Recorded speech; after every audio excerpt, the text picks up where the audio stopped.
पहला क्वेश्चन है, सिम्बेक्स भारत और सिंगापुर के बीच एक वार्षिक नौसैनिक अभ्यास है, इसे किस वर्ष में औपचारिक बना दिया गया था। पहले ये अनौपचारिक हुआ करता था, तो इसे औपचारिक बना दिया गया। इसके लिए आपके पास चार ऑप्शन है: 1994, 1999, 1984, 2014। क्वेश्चन को फिर से देखें। सिम्बैक्स भारत और सिंगापुर के बीच एक वार्षिक नौसैनिक अभ्यास है, इसे किस वर्ष में औपचारिक कर दिया गया था। इसके लिए आपका आंसर क्या है आप टिक कर ले, फिर मैं अब इसका आंसर बताता हूँ। इसे 1994 में औपचारिक बना दिया गया था। आगे बढ़ते हैं दोस्तों। नेक्स्ट क्वेश्चन है हम लोगों का,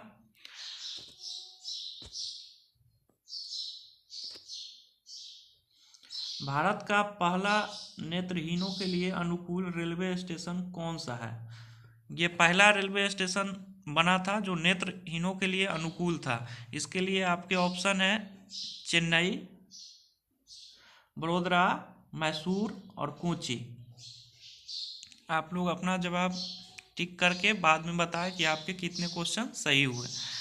क्वेश्चन है, भारत का पहला नेत्रहीनों के लिए अनुकूल रेलवे स्टेशन कौन सा है। तो इसका करेक्ट आंसर हो जाएगा दोस्तों option C, Mysore. Mysore is the correct answer. इस क्वेश्चन के लिए मैसूर रेलवे स्टेशन नेत्रहीनों के अनुकूल बनाया गया था। नेक्स्ट क्वेश्चन है, किस मुगल शासक को जिंदा पीर कहा जाता था। बहुत इंपॉर्टेंट क्वेश्चन है दोस्तों, ये क्वेश्चन कई बार एग्जाम में पूछा गया है। किस मुगल शासक को जिंदा पीर कहा जाता था। तो इसके लिए ऑप्शन, पहला ऑप्शन है अकबर, दूसरा ऑप्शन है हुमायूं, तीसरा ऑप्शन है जागीर और चौथा ऑप्शन है औरंगजेब। क्वेश्चन को देखें, बनाएं और बताएं कि आपके कितने स्कोर आ रहे हैं।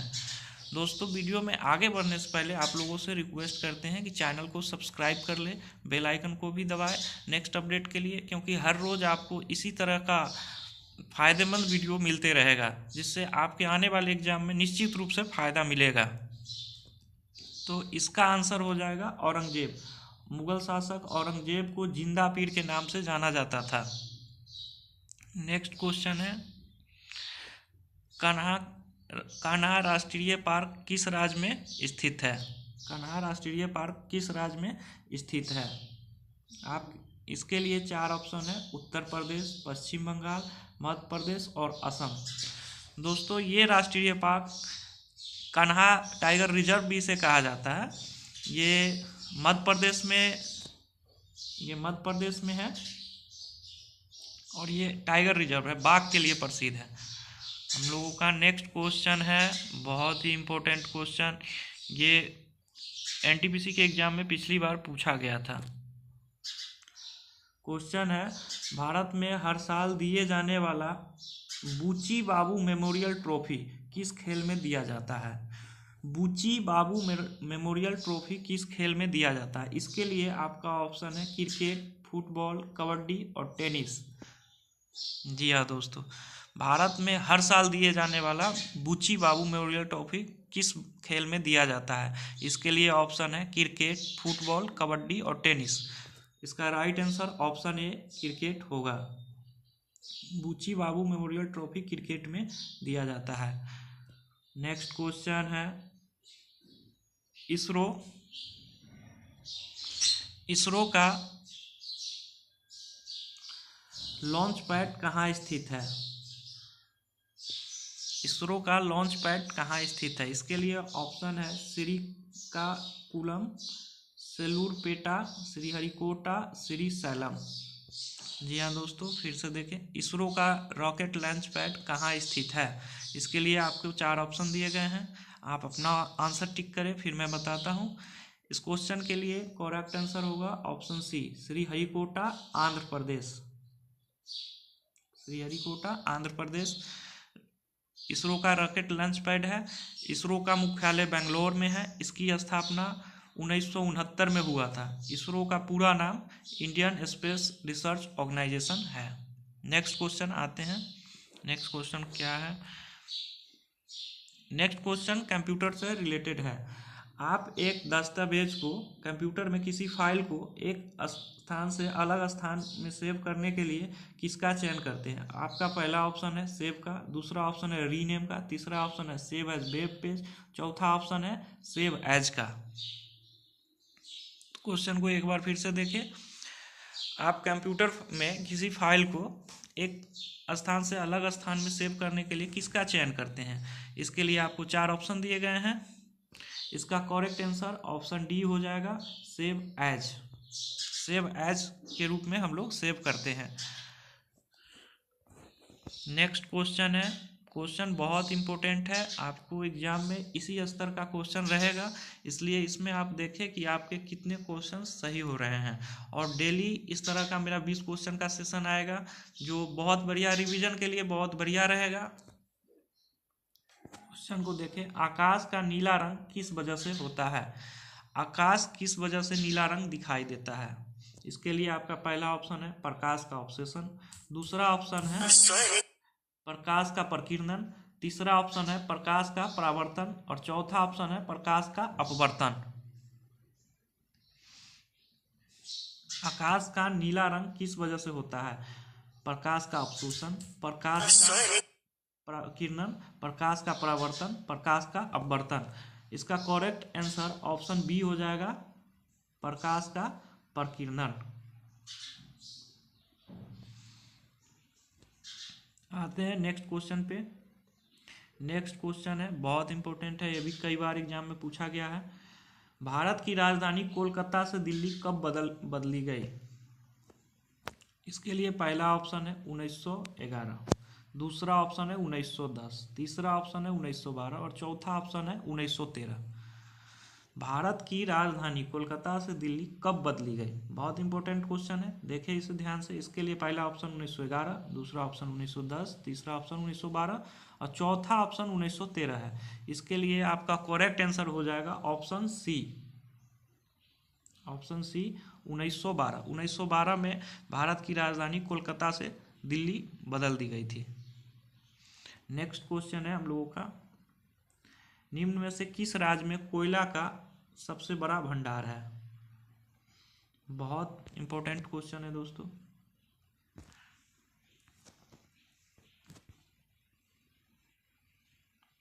निम्न में से किस राज्य में कोयला का सबसे बड़ा भंडार है?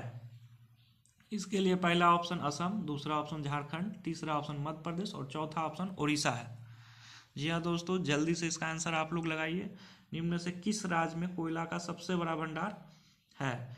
इसके लिए पहला ऑप्शन असम है, दूसरा ऑप्शन झारखंड है, तीसरा ऑप्शन मध्य प्रदेश और चौथा ऑप्शन उड़ीसा है। इसके लिए राइट आंसर ऑप्शन बी हो जाएगा, कोयला का सबसे बड़ा भंडार झारखंड में है। नेक्स्ट क्वेश्चन पे आते हैं। क्वेश्चन बहुत इंपॉर्टेंट है, काफ़ी स्टैंडर्ड क्वेश्चन लिया गया है, इसको करें और लास्ट में कमेंट बॉक्स में ये जरूर बताएं कि आपके कितने मार्क्स आए, कितने क्वेश्चन सही हुए। भारत ने अपना पहला वनडे मैच, क्रिकेट मैच किसके खिलाफ खेला था? बहुत इंपॉर्टेंट क्वेश्चन है ये, एनटीपीसी मतलब रेलवे के एग्जाम में क्रिकेट से संबंधित एक क्वेश्चन आता है और ये क्वेश्चन भी पिछले बार रेलवे के एग्जाम में पूछा गया था, ये प्रीवियस ईयर का क्वेश्चन है, ध्यान से देखें। भारत ने अपना पहला वनडे क्रिकेट मैच किसके खिलाफ खेला था? इसके लिए आपका ऑप्शन है वेस्ट इंडीज, ऑस्ट्रेलिया, इंग्लैंड और पाकिस्तान। दोस्तों यह मैच भारत ने 1974 में खेला था।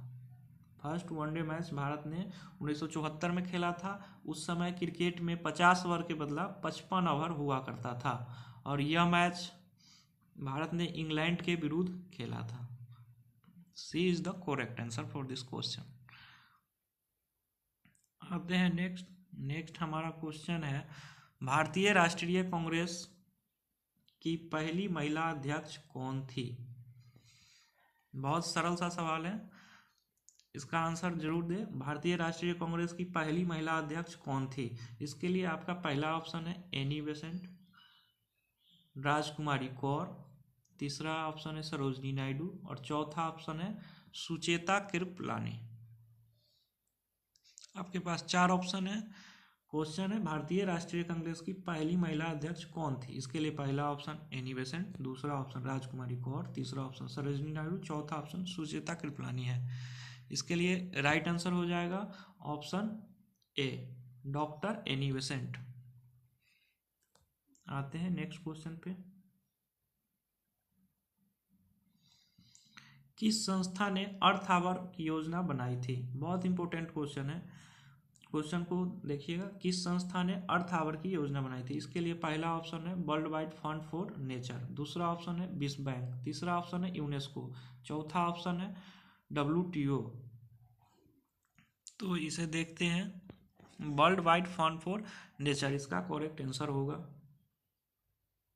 ऑप्शन ए इसका करेक्ट आंसर होगा, world wide fund for nature. आते हैं नेक्स्ट क्वेश्चन पे। नेक्स्ट क्वेश्चन है सर्दियों के दौरान निम्न में से किस राज्य में सबसे ज़्यादा वर्षा होती है? ये इसमें सर्दियों लगा दिया, अगर सर्दियों नहीं लगा होता है तो हम लोग जानते हैं कि सबसे ज़्यादा वर्षा भारत में मेघालय के मासिनराम में होती है। इसमें सर्दियों लगा के इसको क्वेश्चन को इम्पोर्टेंट बना दिया है। सर्दियों के दौरान निम्न में से किस राज्य में सबसे ज़्यादा वर्षा होती है? इसके लिए पहला ऑप्शन केरल है, दूसरा ऑप्शन मेघालय है, तीसरा ऑप्शन नागालैंड और चौथा ऑप्शन तमिलनाडु है। इसके लिए पहला ऑप्शन केरल, दूसरा ऑप्शन मेघालय, तीसरा नागालैंड, चौथा तमिलनाडु है। और इसके लिए इसका correct answer option D Tamil Nadu हो जाएगा। नेक्स्ट क्वेश्चन है हम लोगों का NAEP किसका संक्षिप्त रूप है? NAEP का फुल फॉर्म बताना है। इसके लिए पहला ऑप्शन है नेशनल एटॉमिक एनर्जी प्लानिंग, दूसरा ऑप्शन है national authority on engineering project, तीसरा ऑप्शन है nuclear and atomic energy project और चौथा ऑप्शन है नेशनल एडल्ट एजुकेशन प्रोग्राम। जी हाँ दोस्तों, इसको ध्यान से देखें। NAEP किसका संक्षिप्त रूप है? इसका पहला ऑप्शन है नेशनल एटॉमिक एनर्जी प्लानिंग, दूसरा ऑप्शन है national authority on engineering project, तीसरा ऑप्शन है nuclear and atomic energy project, चौथा ऑप्शन है नेशनल एडल्ट एजुकेशन प्रोग्राम। इसके लिए इसका सही आंसर ऑप्शन डी हो जाएगा, national adult education programme. Next question है हमारा दास कैपिटल की रचना किसने की थी? बहुत इंपॉर्टेंट क्वेश्चन है, दास कैपिटल की रचना किसने की थी? इसके लिए पहला ऑप्शन है कार्ल मार्क्स, दूसरा ऑप्शन रूसो, तीसरा ऑप्शन नेपोलियन, चौथा ऑप्शन मार्टिन लूथर किंग। बता दें दोस्तों, दास कैपिटल की रचना 1867 में हुआ था। इसकी रचना जर्मनी के निवासी कार्ल मार्क्स साहब ने किया था।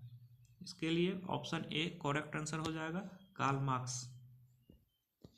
नेक्स्ट है भारतीय संविधान में कितनी भाषाओं को मान्यता दी गई है?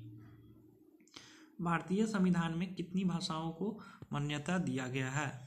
तो भारतीय संविधान के अनुसूची 8 में भाषा के बारे में उल्लेख किया गया है। इसके लिए पहला ऑप्शन 20 है, 20 भाषा को मान्यता दिया गया है, दूसरा ऑप्शन 21 है, तीसरा 22 है और चौथा 23 है। इसके लिए करेक्ट आंसर हो जाएगा 22 भाषा। भारतीय संविधान के अनुसूची 8 में 22 भाषा को मान्यता दी गया है। नेक्स्ट क्वेश्चन है भारतीय झंडा तिरंगा को कब अपनाया गया? भारतीय झंडा तिरंगा को कब अपनाया गया? इसके लिए पहला ऑप्शन है 22 जुलाई 1947, दूसरा ऑप्शन है 26 नवंबर 1949, तीसरा ऑप्शन है 26 जनवरी 1950, चौथा ऑप्शन है 15 अगस्त 1947। आपके पास क्वेश्चन है भारतीय झंडा तिरंगा को कब अपनाया गया? इसमें पहला ऑप्शन है 22 जुलाई 1947, दूसरा ऑप्शन है 26 नवंबर 1949, तीसरा ऑप्शन है 26 जनवरी 1950 और चौथा ऑप्शन है 15 अगस्त 1947। इसके लिए करेक्ट आंसर हो जाएगा इसका ऑप्शन ए, 22 जुलाई 1947 को भारतीय झंडा तिरंगा को अपना लिया गया था। नेक्स्ट क्वेश्चन है, बहुत इंपॉर्टेंट क्वेश्चन है, कई बार एग्जाम में पूछा गया है। रॉकेट किस सिद्धांत पे काम करता है? रॉकेट किस सिद्धांत पे काम करता है? इसके लिए पहला ऑप्शन है न्यूटन के प्रथम नियम पर, दूसरा ऑप्शन न्यूटन के द्वितीय नियम पर, और तीसरा ऑप्शन है न्यूटन के तृतीय नियम पर, और चौथा ऑप्शन है आर्किमिडीज के नियम पे। क्वेश्चन को एक बार फिर से देखें, रॉकेट किस सिद्धांत पे कार्य करता है। इसके लिए आपको 4 ऑप्शन दिए गए हैं, न्यूटन के प्रथम नियम पे, दूसरा ऑप्शन न्यूटन के द्वितीय नियम पे, तीसरा ऑप्शन है न्यूटन के तृतीय नियम पे, और चौथा ऑप्शन है आर्किमिडीज के नियम पे। तो इसके लिए इसका ऑप्शन सी करेक्ट आंसर हो जाएगा, न्यूटन के तृतीय नियम पे रॉकेट का सिद्धांत कार्य करता है। नेक्स्ट क्वेश्चन है,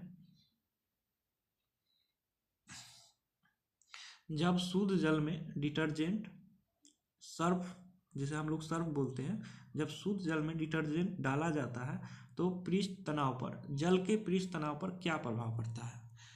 जल का जो सरफेस टेंशन होता है उस पर क्या प्रभाव होता है। सर्फ डालने का हम लोग का उद्देश्य ही होता है कि उसके सरफेस टेंशन को प्रभावित किया जाए। इसके लिए पहला ऑप्शन है बढ़ जाता है, दूसरा ऑप्शन है घट जाता है, तीसरा ऑप्शन है अपरिवर्तित रहता है, और चौथा ऑप्शन है पहले बढ़ता है फिर घटता है। क्वेश्चन को देखें, जब शुद्ध जल में डिटर्जेंट डाला जाता है तो पृष्ठ तनाव पर क्या प्रभाव पड़ता है।